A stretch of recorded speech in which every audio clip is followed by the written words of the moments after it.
The darkness is only cracked by tears and cries. The stained carpet sits with a young girl on top whose only sin is of birth. Her sorrows were interrupted by the closet cracking open with a skeletal hand beckoning. The girl wiped her tears. It's sad when one's only loving and caring is their own monster. The girl followed into the closet.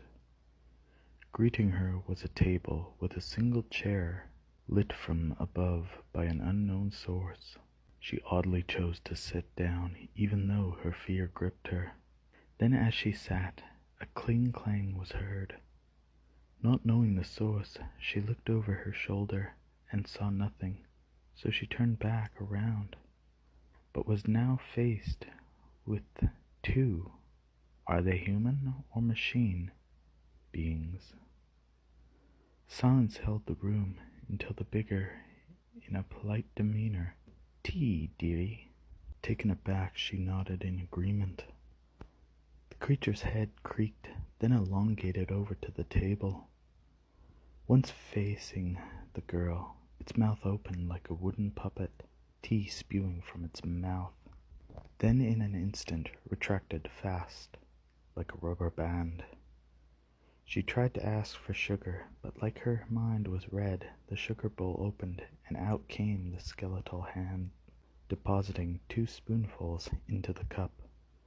Then, promptly retreating, she took a sip and looked up to a new face.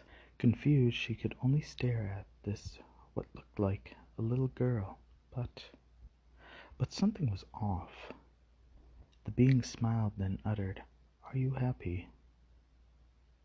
Because of freedom, or that the pain is gone?" The girl responded, "What?" The being pointed at the cup in front of the girl. The girl's eyes widened to a blue eye in the cup, staring back. The girl, scared, ran back to her room. She broke out of the closet panting. But the nightmare was not over. Greeting her was the skeletal hand, impaling her parents. She fell to her knees.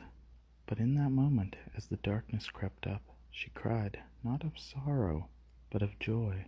She was finally free of their cruelty and evil.